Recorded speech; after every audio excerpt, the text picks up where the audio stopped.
Here's some quick tips to help you with editing the lesson plans and some tricks to help you make it go faster. So first you'll click on, if you're trying to access the Google version, you'll click on the link in the PDF file with the read me first instructions. And in step number 2, you'll click on the link and it will automatically load you a screen that says make a copy, and you'll click copy. So this is what the lesson plans look like in Google Slides. There's instructions on the side there, and most of the parts are editable.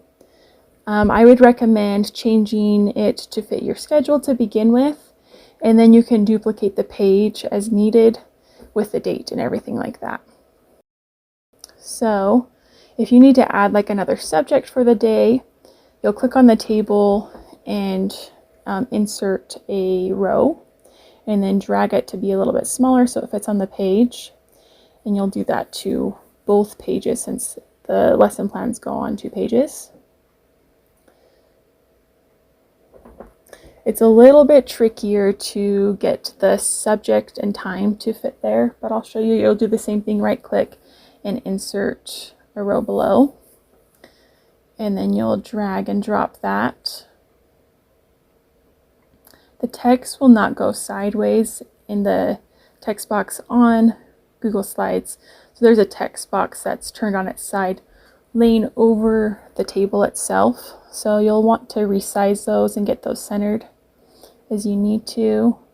So that I'm just showing you how to do that really quick. I'm centering them, and then I'll show you a trick to get them to make sure that they're all lined up here. In just a minute, I'm just resizing them to fit the new size with the different subjects.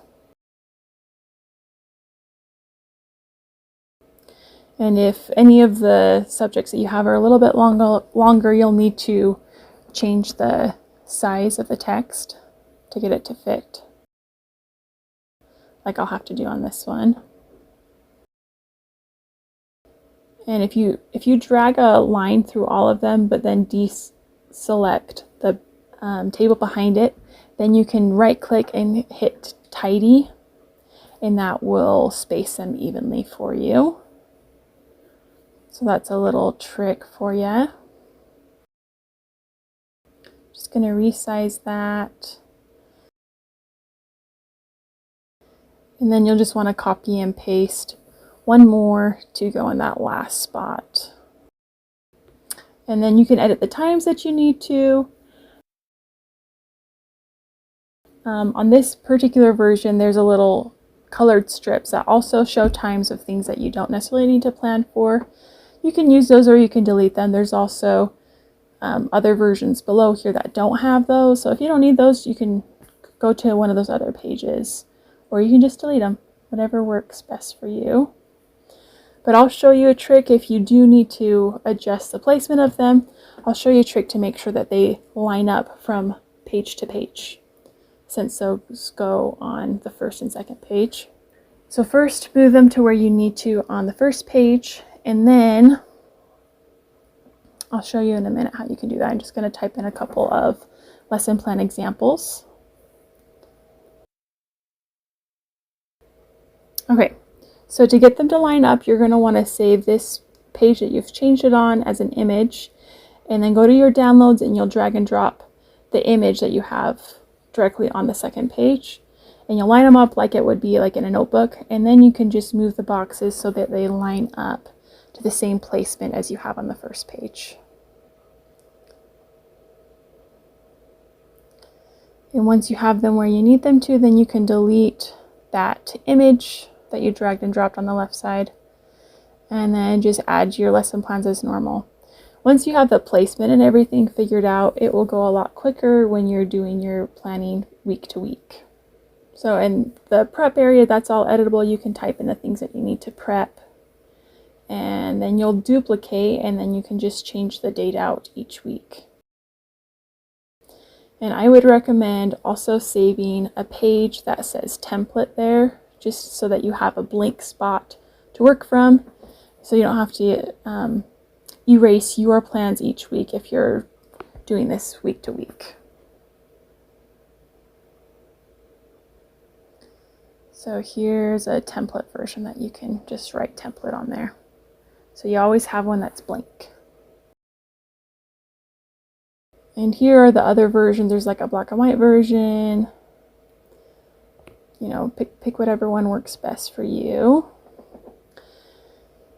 And I'll show you a quick way that you can change out the scope and sequence document. You can change out the weeks to be specific dates if you'd like to. I just have them listed as week 1, week 2, and so forth. But that will take a bit of time if you want to change out the actual dates to match your schedule. But I'll show you how you can change the subject on all of the pages all at once. These questions and everything are editable there at the end for your reflection as well. So it doesn't matter what page you're on. You'll just click Control F,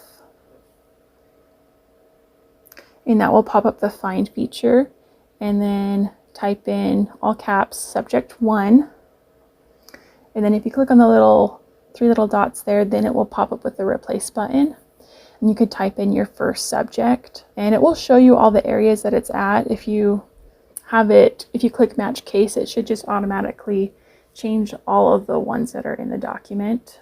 And then you can just click Replace All, and then you'll see that on each page it has adjusted to say phonics instead of subject 1. And this is a long route to get to changing the Find and Replace button. If you go to Edit and then Find and Replace, that's the other option you can do, or you can do the shortcut, which is Control F. And you'll just type in subject 2 and then the next subject.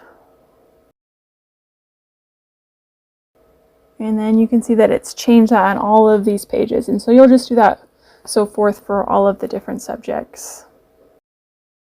And there's colored and black and white versions for this as well. And that's it.